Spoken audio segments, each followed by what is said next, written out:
Hey everybody, it's Aldo Gandhi, and I just want to let you know really quickly that our swag shop is reopened. DeepDishTees.com is where you go, and that's tees with T-E-E-S. Clever name, guys. They're the new home of our merchandise. You can get t-shirts, you can get caps, you can get coffee mugs, you can get hoodies, you can get all sorts of good stuff, and you'll help out the bar room with the purchase. So head over to DeepDishTees.com. Guys, it's Peggy Kaczynski. I retired early from my 20-something career as a sportscaster, covering the Bulls, the Bears, the Blackhawks, the Cubs, the White Sox, and really every other college and high school team in Chicago. So what do you do after that? Well, you start a podcast. That's what I did with my teenage son, Jason. And the result is The Sportscaster and Her Son. Yes, I'm the baby boomer, a mom. We don't get along. We don't have a lot in common, but we both share a love for sports. And we always have great sports conversation. Even better, our guests in the interviews. So come check us out. We're on Podbean and the Barroom Network, or really wherever you get your audio. The Sportscaster and Her Son podcast. See you there.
I'm Aldo Gandhi, and welcome to episode 2 of the Bear Debate. I hope you're ready for an intense and sometimes combative breakdown of the Chicago Bears. This show is where two of the most intense members of the Barroom Network, John Buffone and Tyler Ellis, enter the ring and duke it out over the most burning issues surrounding the Bears. Rules are simple. I'll introduce a topic, and both John and Tyler will have 30 seconds to make their case. So these guys need to come out firing and make their points fast and clear. No bobbing or weaving or hemming or hawing. It is straight to the point. So without further ado, let's bring in the combatants first. It's Tyler Ellis. Tyler, how are you, brother? I'm amazing. I'm amazing. No matter how bad we may feel inside, I'm always amazing, even when I'm not. Bear down. Hello, everybody. How you doing, Brother John? Hey, everybody. I'm glad to be here because this is going to be therapeutic. There's a lot to talk about, a lot to yell about. I'm just glad that I'm here with you guys. Well, you guys are the best. And for those of you who don't know, John Buffone is the host of Buffone 55. And then he and Tyler and myself also do Bear football immediately after Chicago Bears games. Plus, Tyler does See Red Radio. And trust me, he does so much more. And John does so much more. It would take 20 minutes for me to go over all their responsibilities in the Barroom Network. But I truly appreciate their great work. And kudos to John, who came up with this idea of having this debate show. And when he pitched it to Tyler and myself, we said, yeah, let's do this. You guys ready to box? Let's do it. All right. Let's start with question number 1. NBC has covered Sunday Night Football since 2006. Now, this past weekend, the Bears lost for the 18th time in their history on Sunday Night Football. Their 11 wins means that they have a winning percentage of .393. That's 11-18. Now, their winning percentage on Monday nights isn't any better. Why are the Bears not ready for prime time, Tyler? Go. at the end of the day, when the lights turn on, it's not about being a practice superstar. It comes down to leadership and preparation. The coach can only do so much. The players got to perform. When you talk about 18, that comes down to leadership, vision, and like overall just execution. I have to spread the blame around a little bit because obviously we've had some turnover, but for that number, they just keep giving us chances. They keep giving us chances. No more. Listen, I haven't looked at the history of this, but my guess is they get matched up against good teams on primetime. That's why they lose so much. Outside of some outlier seasons, the Bears are a pedestrian franchise that take a horseshoe approach to success. They look at mediocrity, they say, it's good enough. I said after the game, I don't want to see them on primetime anymore. I'm tired of staying up until 11 p.m. watching my team look like they're part of a Benny Hill sketch. I'm tired of having my friends text me throughout the game and say, how do you watch this team every week? That was outstanding. Both of you guys made great points. And I'll tell you, I've been watching them in primetime longer than you guys because you weren't even born when I started watching the Bears in primetime. So I've suffered through a lot of humiliating defeats. Is there one particular defeat on primetime, whether it was Sunday night, Monday night, or any primetime night, that you guys remember and think to yourselves, yeah, that made me feel like so miserable I didn't want to get out of bed for a week or two? Tyler, you remember anything like that? I mean, it had to be. Did the Packers beat us by 50 points on primetime? Wasn't that a Thursday night game? Yes. And so back-to-back weeks by 40 points. Mm-hmm. I was going to say Packers as well, but I'm going to go back. I was going to go to 2019, or maybe it was 2018 when the Bears splashed onto the scene. They ended up losing by like a point. They knocked Rodgers out of the game. He came back, and it's just like, you had him. And and as Denny Green said, you let him off the hook. So that was demoralizing because it was more like the same old Bears kind of thing. Well, let's try to lend a positive slant on this too. Any primetime games that you remember, whether it's a regular season or playoff game? Obviously, the Super Bowl game. You guys were you guys alive for 85? No, right? I was one. He was one, and John was minus about 4 more years. Do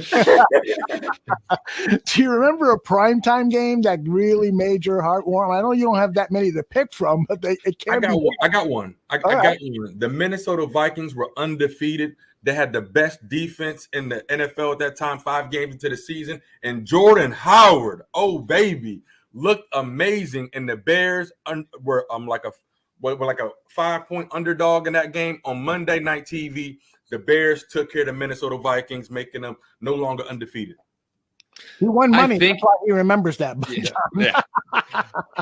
I would remember it too. I think it was prime time. At least it was like America's Game of the Week. It was that 4:30 slot on Fox where at least half the country gets it, if not most of the country. When the Bears secured the division in 2018, and that was unbelievable to see what they came from in 2017 and being like, holy crap, they won the division. They're going to get a home playoff game. Now, clearly, what happened after that, we don't really need to talk about. But the fact of the matter was they won that game. They won the division. I believe they beat the Packers in that game to secure the division. And that was just something that you don't forget because you're looking at it, you're like, I can't believe it. After watching that team last year to where they are now, it was incredible. But like I said in my opening statement there, those are the outlier seasons. Those aren't the norm. You got it. All right, let's move on to question number 2, round 2, if you will.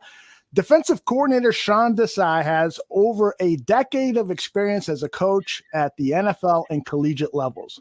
Now, Sunday night, he called his first game as defensive coordinator in his career, and the results, at least statistically, were not good. 35 points allowed, 386 yards of offense for the Rams, multiple explosive plays, including a 67-yard touchdown and a 56-yarder. Did Desai call a bad game? Did his players fail to execute the game plan? Or in your mind, what happened to the Desai debut? I'll start with you this time, John Buffone. Take it away. Well, to answer your questions, yes, and it sucked. As much as Desai may have called a bad game or had a bad game plan, I'm looking straight at the players. There was no pass rush at all, a couple of blown coverages that were so bad that you think the defense was only playing with 8 guys. Absolutely terrible tackling. We can get into that later, but terrible tackling. And just the guys that are taking up big chunks of your salary cap are either making zero impact or they're having a negative impact. Game plan or not, I'm looking at the players. It was definitely, I got to put this on execution with the players. Eddie Jackson, you don't need a coach to tell you to stay back. Like a coach shouldn't have to tell you that. I saw a meme that they were staying away from players like they were doing social distancing on the football field and staying away from players. And so this is on the coaches' leadership and the players' execution. Period. Interesting way to look at it. And by the way, you didn't use your entire 30 seconds, but you're not penalized for that, Tyler. It was great. I'll add one thing, Otto, just because of that. Please. All leading up to week 1, they kept saying he puts players in the best position to be successful. It's all you heard in back-to-back interviews, but it's on the players to execute. Yeah. And as I came up with this question, I realized how tough it was for you guys because it's very, we're not privy to the game plan, right? But it certainly did look like it was much more of a lack of execution, perhaps sprinkled in with a few defensive calls as well. And Matt Nagy sort of alluded to that in his press conference on Monday. So we'll see how he does in game 2, Desai does. So are you hopeful, John, that he's going to have a bounce back game one way or another? Does the coach have to write into his game plan to touch the guy while he's on the ground? Like, does that have to be part of the game plan? Like, does it have to be put down to the basic fundamentals to touch the guy? I know that Matt Nagy said it was a learning experience that you have to teach professional football players to touch the guy when he's down. But that's why I alluded to it. A lot of it was player execution. And am I hopeful? No, I don't know. I want to be, I want to be hopeful, but that's about as good as I can give you right now. I want to be hopeful, but I don't know. I'm not just gonna assume that they fix that. Yeah, Tyler, what's your hope level for Sunday's game and that Desai has a much better results than what he did against the Rams? I mean, at the end of the day, these are expensive lessons if you're learning on the field. These are these are millionaires. Everybody on the field and the staff is getting paid millions of dollars. Like, what are we talking about? Like, that's something you would expect out of high school. Yeah. And so, especially when you talk about top 5 Eddie Jackson, top 5 people that talk about their Madden rating, and then you don't want to execute on the NFL football field. And so, for Desai, first-year coach, I mean, we got to remember, Nagy should be operating like his job is on the line. It's not Desai. You hired Desai, Nagy. You put him in that position. And so that's you gave Stafford 2 possessions, 120 yards, 2 touchdowns, with only 2 passes. That's a very big deal. The Bears defense was doing very good within the first 20 yards and everything. But like the Rams did what the Bears didn't do: throw a pass over 20 yards. Right. There you go. All right, great stuff, guys. Let's go on to round 3, and we're going to stick with the Bears defense. We've been talking about him. Eddie Jackson, he was severely criticized for his meek tackling, and I'm being kind when I describe it as meek. In fact, I'm being really kind when I describe it as tackling. It seemed to be the apex of shoddy tackling throughout his pro career. Now, Tyler, I will begin with you this time. Fans are calling for Bojack to be benched Sunday. Why should Eddie Jackson start Sunday against the Bengals? Take it away. Players, after they get the max a good contract, Aldo and John, they start making business decisions. And so should he start? I mean, you got to start your talent. Do you send him an early message? What does that do to his ego? I'm not really worried about his feelings at this point. We need results. But who do you really replace him with? I do like our other safety. I do like Gibson. He actually made a really great tackle coming off a block and making an open field tackle. But Eddie, he has to bounce back, especially against the great Joe Burrow. No, I don't think he should be benched, but he should be forced to watch his tape over and over and over again. Listen, they're paying this guy $58 million. I have no doubt that he's a good teammate and he's a good locker room presence, but you got your money, Eddie, and I'm glad that you did. But please, earn it. Yeah, takeaways are good, and they're game breakers, and they can change the tide and all this other stuff. But so are bone-chilling hits that can set the tone of a game and set the tone of a franchise. Not everyone can tackle, despite what you tell your teammates.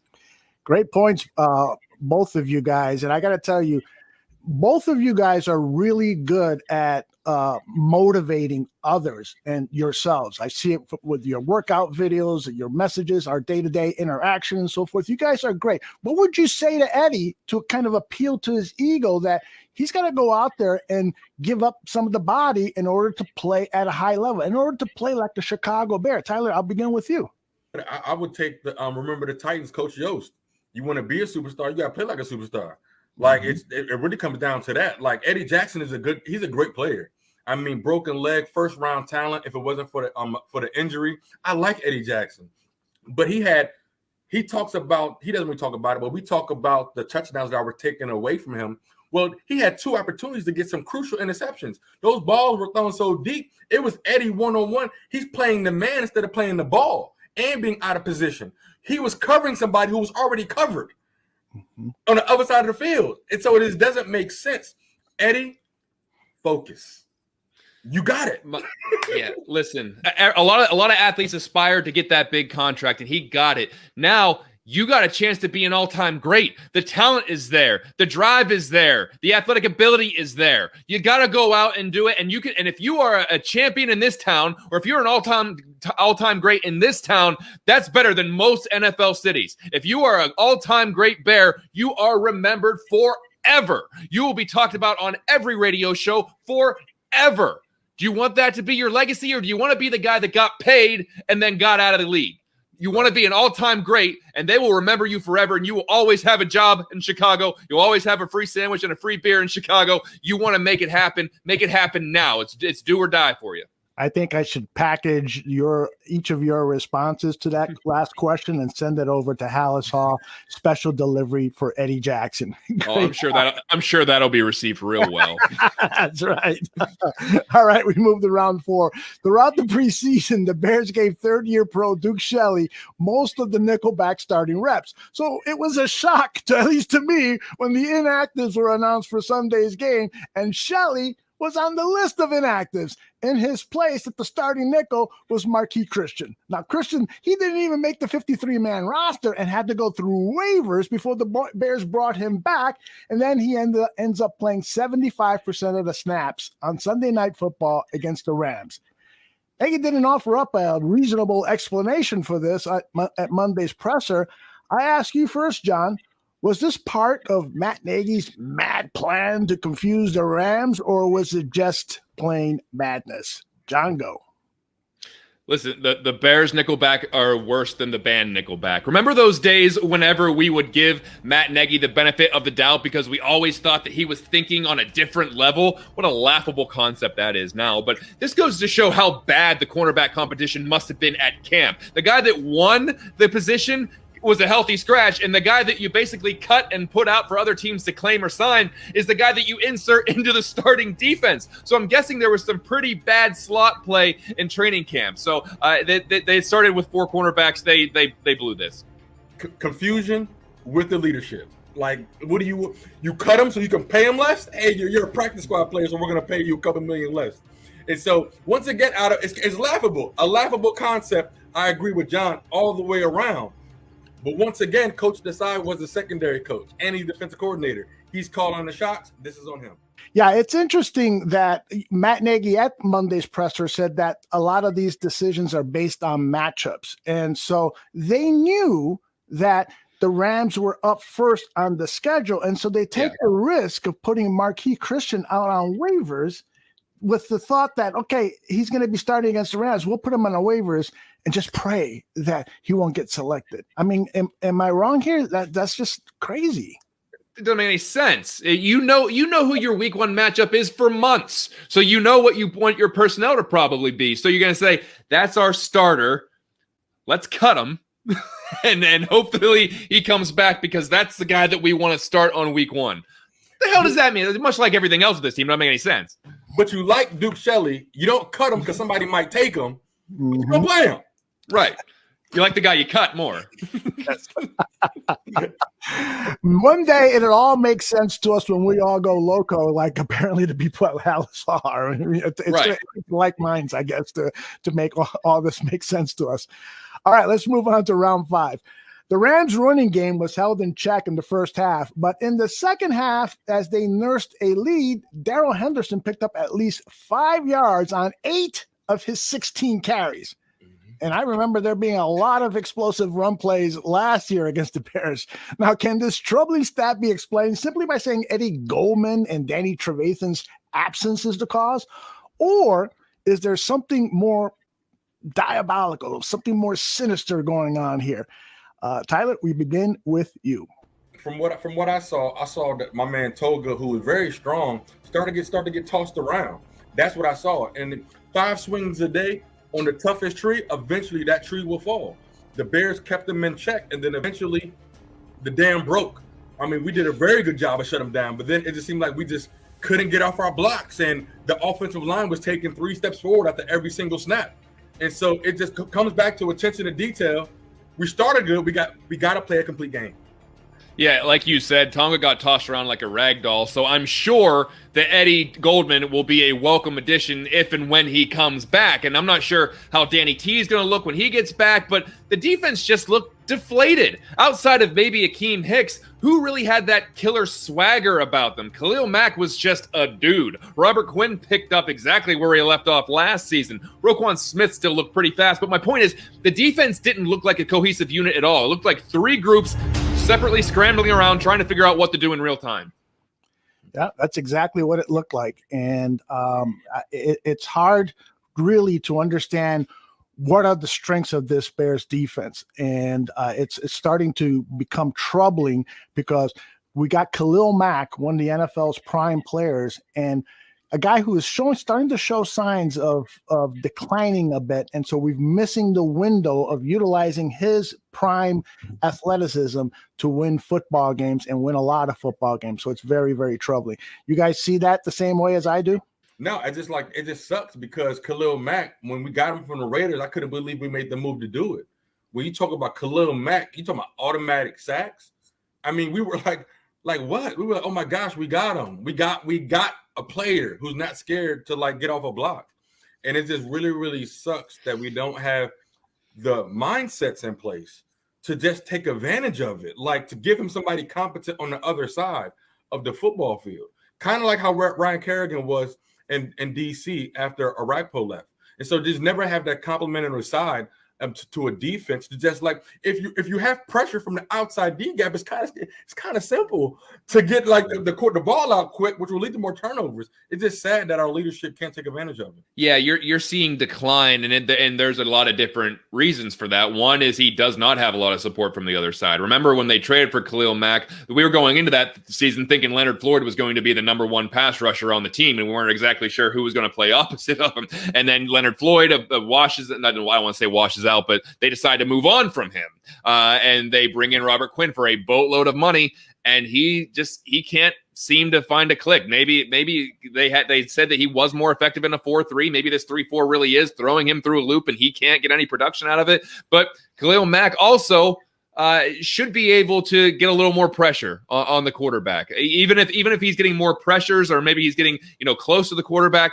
It just wasn't there. You heard his name once on the broadcast, and that's you can't be paying that guy that kind of money and get that kind of production. It's a bad. I don't want to call it a bad investment, but it's definitely trending that way because we're getting into the heart of that contract, and we're not seeing dividends on it right now. All right, guys, a great first half to the Bear debate challenge between the two of you. We're going to take a quick break, and then we've got 5 more rounds to go, and most of those questions are going to be centered on the offense. So we'll take care of that right after this.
Welcome back to the Bear Debate with John Buffone and Tyler Ellis.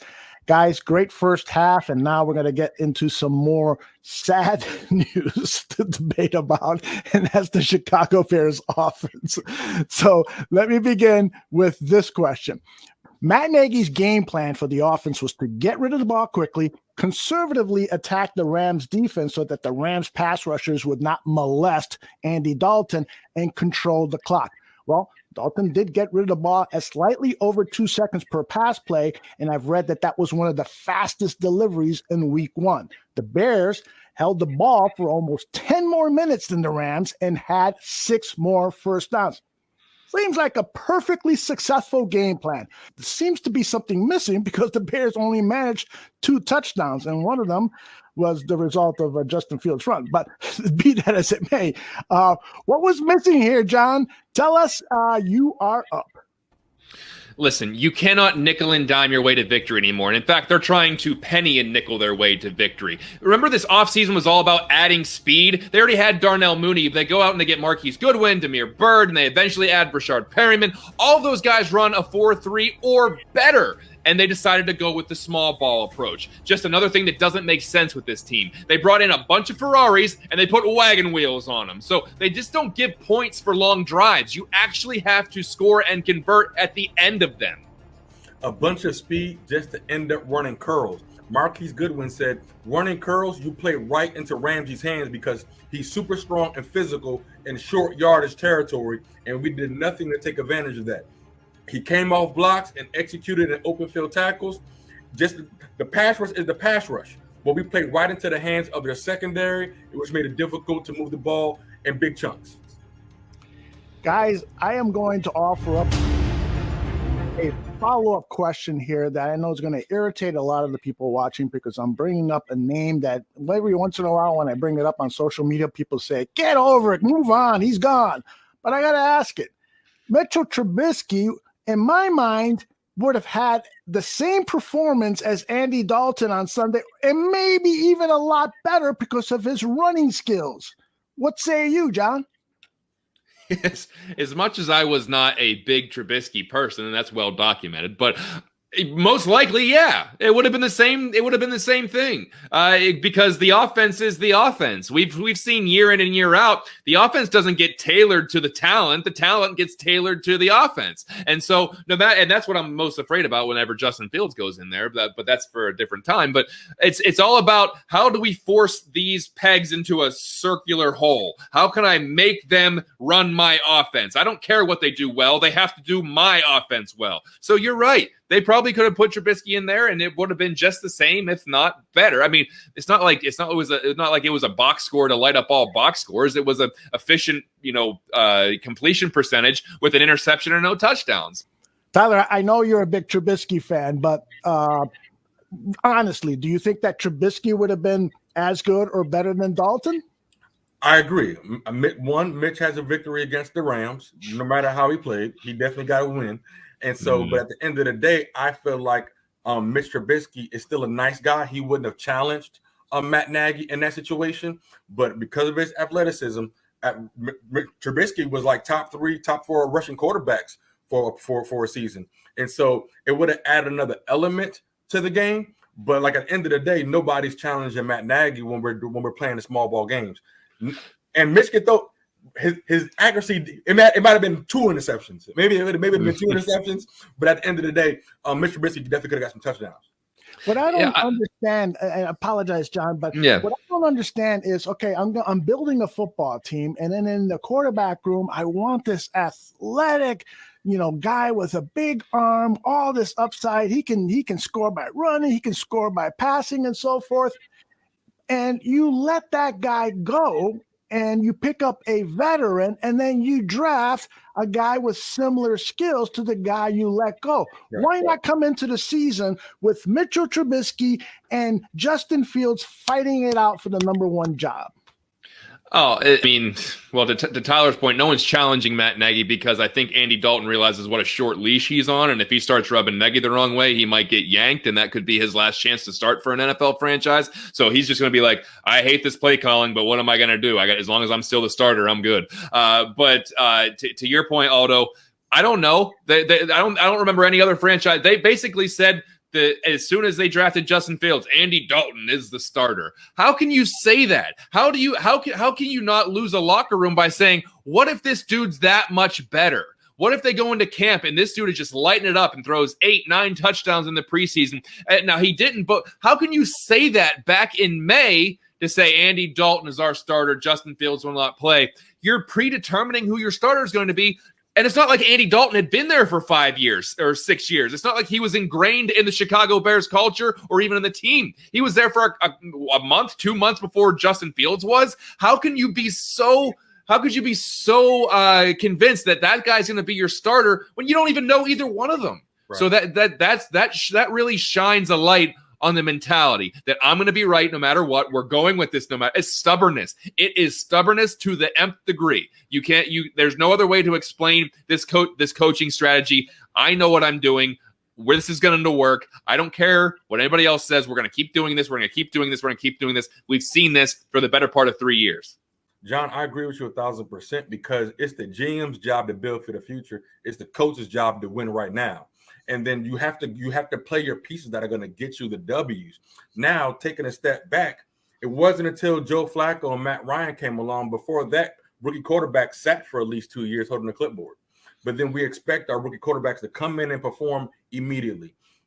In hindsight, I appreciated the fact that let's get a guy, let him come in and learn. Let's let him develop a little bit. Let him learn from some mistakes. We want to win now because we have an aging defense. And who knows if when Justin Fields is doing his thing, that those key guys on the defense will even be there. It's going to get to a point where Justin Fields is starting, but we don't have a defense, and that's going to really, really suck. But at the end of the day, Andy Dalton, he's on a short lease. Let me interject real quick. The fact that if they're talking about the present and the future, I think Justin Fields right now gives you the best chance to win. It isn't Andy Dalton. He gives you the best chance to win today and tomorrow. So what are they playing for? What is you're sending this message to be like, hey guys, I think we all know that Justin's better, but we're gonna stick Andy in there. So by the way, just punt on this season. Don't worry about it. No, we're not trying to win right now. And so that leads to a whole other line of questioning of whether Matt Nagy's really on the hot seat or not. Because if you really felt like your job was on the line, you'd put the guy in that you think could win the football game right now, as opposed to we're going to bring him along. We got Andy for the meantime, and then we'll bring in Justin Fields maybe at the beginning or the middle of the year, and then next year. I think that's a very telling sign as well. John, you made a good point because Nagy's acting like he's been promised another year. Yeah, that's what it looks like. Yeah, why would I rush him in? I know I got him next year too. Right. It seems to me like they presented this plan to the McCaskey family, and so they bought into the plan, and so they're just sticking to the plan. But we'll see. Who knows? Maybe Dalton will be in by the middle of week 2, and there's no turning back. But let's stay on the topic of Andy Dalton here in round 7. He finished with 206 passing yards on 27 completions on 38 attempts, but he completed only 2 throws over 10 yards downfield for 21 total yards and produced 0 touchdowns. Was intercepted once, and he coughed up a fumble. Tyler, is this Andy Dalton? Is this the 11-year vet that we acquired? Or is there some other kind of reason that the Red Rifle was firing blanks? Take it away, Tyler. That's all play design. That's all play design. At the end of the day, like John said, he knows he's on a short leash. I mean, unless he's going to straight up disrespect the coach and change the play at the line of scrimmage, which most coaches that have an ego will be really upset about, he's just trying to get some good tape. He has to get some good tape because he's auditioning for whatever team he's going to be playing for next year or be a second string for next year. He has a wife. He has a family. He's trying to get some good tape. Nagy's calling the plays. Andy Dalton is trying to do what he can. Listen, I'm sticking with my theme that nothing usually makes sense with this franchise. They bring in a bunch of speed that I already talked about, and then they hand the offense over to a quarterback who isn't really known for pushing the ball down the field. This is exactly who Andy Dalton is, and he wasn't error-free either. He missed a wide-open Cole Kmet that would have been a big first down. He throws a pick in the end zone. He turned a 7-yard sack into a 15-yard sack. I'm sure you're tired of car analogies, but Andy Dalton is a Ford Escort. Not flashy, not fast. He's going to break down from time to time, but he'll get you there if you only have to go to the store to get groceries. That's hilarious, John. That's hilarious. I love it. I love it. I expect Andy is going to play much better against his rival, his old team, the Cincinnati Bengals, the revenge game. Do you guys doubt that, or do you just see it more of the same? Tyler, what do you think? The Bengals are feisty. This is not like the Bengals of, like, respectfully, the Marvin Harrison days where the offense was the Andy Dalton days with the Bengals. That's kind of telling. But that sucks. I kind of just took the whole time. Yeah, you just kind of had an epiphany right as we were taping this, aren't you? Huh? Like, yeah. Wow. And so, but this is going to be on the coach. That Bengals team, they got a young guy, receiver named Chase. I think he had over 100-something yards. And so they're on the uptick, that Bengals team. They're on the uptick to fight for that division. And so we're about to go into the spiel of that AFC North division. We got the Browns coming up after that. If we don't win these next two games, something's going to happen. But something to remember, the Dallas Cowboys are predicted to go to the Super Bowl every year, and the Packers every year. They saw something in Andy Dalton. They saw something in Andy Dalton. Jerry Jones had high praise for him. And so I didn't really watch any of those interviews, but like, maybe we just got caught up in the fact that Andy Dalton was one of the best backup guys. It's kind of like that Mike Glennon effect. We got caught on to the fact that he was one of the best backups, so we signed the best backup. Yeah, they liked him so much that they let him walk at the end of the year when they didn't have a backup quarterback. I want to believe that they're going to have a better game plan against the Bengals, but why should I believe that they will be? I'm sure the play calling is going to be very similar, and they're just going to try to do what they did before. I don't know why should anyone think differently. I think Tyler hit on the head when he said they signed the best backup. Backup. He should be a backup to Justin Fields like he was a backup to Dak Prescott. But only because he was promised to start, and that's where that's about it. Yeah, the Cowboys weren't going to give him $10-11 million to be the backup, but this was really Andy Dalton's only chance to start. And now he has it, and like Tyler said, he'll get some tape to audition for his next team next year. Round 8 starts now, and Cole Kmet, he played 51 snaps on Sunday night, the most of any Bears tight ends. Jimmy Graham had 14, and Jesse James had 9. Now, Kmet caught 5 passes for 42 yards, and that's okay. But he had that costly false start penalty on the Bears' first drive when they had the ball at the 3-yard line with a 3rd down and 1. They were penalized, and then Dalton, of course, throws the interception. And then Cole also had a dropped pass. So my question to you, John, we'll begin with you. Should Graham and James see more snaps at the expense of second-year player Cole Kmet? Go. No, Cole Kmet needs to be on the field. They made a big investment in this guy. He was their highest draft pick a year ago, so he either needs to become the player they think he's going to be, or they need to find out that he's not sooner rather than later. If you want Jimmy Graham to be in on more red zone packages or short yardage throwing situations, that's fine. That's basically what he's best at anyway. But this season is way too important for Cole Kmet, and you don't rein in his snaps. Jimmy Graham's not going to be on the Chicago Bears next year. Cole Kmet is going to be on the Bears next year. Find out what you got. At the end of the day, Cole Kmet, that's the one thing the Bears are doing right. You're playing your talent that you drafted high. It's the one thing you're doing right. But it's situational football. They knew when they needed Jimmy Graham on that 3rd down against Ramsey, they did it. And he outpowered them. Keep playing Cole Kmet. He's big, he's strong, he's fearless. We just got a better play design around him. Yeah, the interesting thing is that, you sign Jimmy Graham for starter dollars. I mean, that's what he's making. Those 8, 9 million, 10 million that he's making this year. Boy, could we have used that to hunt for a better offensive lineman to protect the quarterback's backside? Could we have used that to keep Kyle Fuller, another weakness on this team? So you invest all this money in an aging veteran, Jimmy Graham, who still can play. There's no doubt about it, but he can't play starter snaps, at least he's not getting them and probably won't the rest of the season because, as John said, you got to, and Tyler said, you got to develop this tight end. He's a prized draft pick. So it is frustrating. Just another of the many frustrating things we're talking about tonight, right, guys?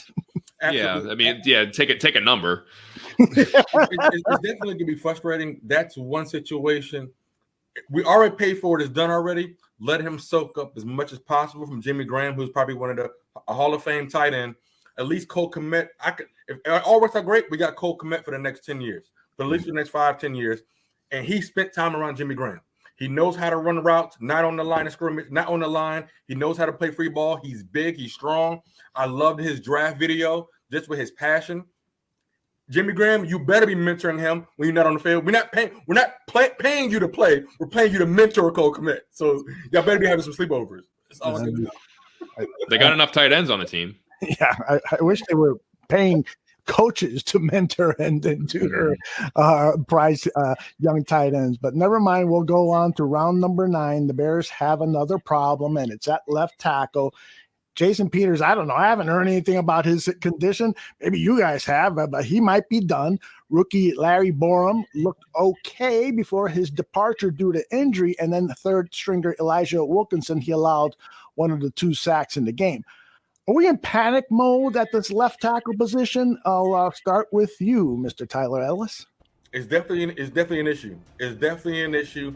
We saw Peters, first of all, let a guy come in completely free to disrupt. I mean, I don't know if I called the interception, but it definitely was an impact play that Peters missed that block. But then he came back and threw a massive block.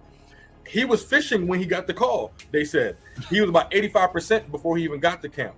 And then for Bourne to go down, it is a panic. It is a panic, but this is the magic of Juan Castillo. Let's see what he got. I was in panic mode while Peters and Borum were healthy. Now it's almost acceptance that this is just going to be a catastrophe for most, if not the entire season. I said last week, are we really banking on a soon-to-be 40-year-old to do the heavy lifting at left tackle? Now, Borum came in and he did okay, but he got rolled up on. And I said before the season that this offensive line was 1 or 2 injuries away from absolute disaster. Now, I didn't think it was going to be in week 1, but here we are. So I would anticipate that they would sign someone for depth, but who knows with this team? Yeah, I think that they're looking around. There just aren't a lot of options available. Left tackles are a premium in this league, and I'm just really frustrated that here we are again. Ryan Pace failing as he does every season. There seems to be a position group or 2 that's just underappreciated or underfunded or underdeveloped, or it's just he never seems to have a 53-man roster that you can say, boy, there's depth at every one of the positions. And I think there are teams in the NFL that do that. But the Chicago Bears under Ryan Pace does not. I remember when he announced the 53-man roster and they only had 1 or 2 waiver pickups. He goes, yeah, our roster is so good. We've got depth. Usually we'd try to look 4 or 5 guys, and we were really proud of ourselves. Really, Ryan? Really proud of ourselves? That's. But he sounds so confident, and his hair be looking so good. You think he's sharp? Yeah, yeah. Listen, Ryan Pace could sell a ketchup popsicle to a lady in white gloves. I tell you what, he'll tell you everything you want to hear. He gets me pumped up every time, John. Every time. I believe. I'm like, you know what? Maybe he's right. That is hilarious. I think that's why the McCaskies love him so much, and he'll probably be here for another 10 years. Who knows? Stop it. Real quick, what you brought up. So what's now becoming our number 1 priority for next year's draft? Is it if it's a tackle, then what do we do with Jenkins? Do we move him inside? Is it a pass rush? Is it the best corner available? Do we need the best corner available? Do we start to prepare for Khalil Mack's departure early? Or like what is it? Do we go tackle first back-to-back rounds? I think it might be DB or pass rush, but what do you guys think? I think it's whoever at all those positions, whoever the best player is available, because they don't have a first-round pick. They gave it up for Justin Fields, so it's you're not picking until the 2nd round. So it's at that point, it's just like these are all positions of need. Who's the best player at these 4, 5, 6 positions, and then you just go after it. Yep, I agree with that. The best player available. You don't have a first rounder. You got second rounders. So whoever can play the position best. But I'm the old school guy here. And you build winning football teams by winning at the line of scrimmage. And so you've got to have an offensive line that's going to protect your quarterback. You can get by on, second tier receivers as long as you've got an offensive line that can protect the quarterback and allow him to make some decisions back there. Amen. All right. Final round. The Bears are 3-point favorites against the Bengals. In the last 13 games that the Bengals have played in September, they are 9-3-1 against the spread. This turned into a gambling show. The Bears, meanwhile, are 3-7 in their last September games against the spread. Mike North usually dishes out the gambling advice here at the bar room, but I'm interested in your thoughts. Riverboat John, -3. Should I take that bet? Go for it.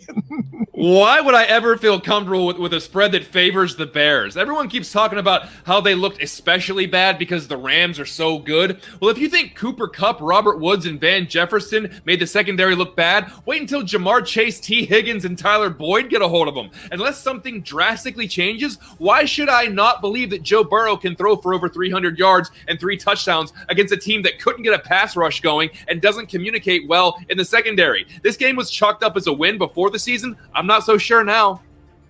I can't bet on the Bears right now. As enticing as it is, it's a gamble, and I like taking educated. I want that equation simplified, and so I'm holding off judgment. Although the +3 or whatever, the -3, not the spread. I can't do it. I might take the Bengals. I might take the Bengals +3 because is it? The Bengals might win. I don't want to say that. You better not. You take the Bengals money line. Mr. Hope, Tyler Ellis, is questioning whether the Bears are going to win. This is how bad it is. This is how bad it's become, Aldo, because he has always been the beacon of positivity. And last year he would have said the Bears are going to blow the doors off the Bengals, Bears by 10 or 15. Now it's just like, should I bet on the Bengals? So this is where we're at. This is where we're at now. I gotta tell the truth. I'm kind of new to the gambling world now, and one of the things I've decided to do is not bet the first couple of weeks of the NFL and let things sort of start to kind of play out a little bit before I start wagering. I was thinking about taking the Bears and the 7.5 for Sunday night's game against the Rams. I'm glad that I didn't. I saved $50. So I'm laying off this Bears-Bengals game. And that's one of the things I've learned from Mike North, whose show you can see here Thursdays at 9:30 a.m. Central. That's one of the things I've learned from him is sometimes you just don't bet, just hold back. You want, like Tyler says, more educated thought process going into it as opposed to betting on emotion. Speaking of emotion, you guys really brought it today, as you do every The Bear Debate show, every Bear football show, every Buffone 55 show, every C-Red radio show, and all the other projects that you're working on here at the Barroom Network. Let me go around the horn here and just get your final thoughts.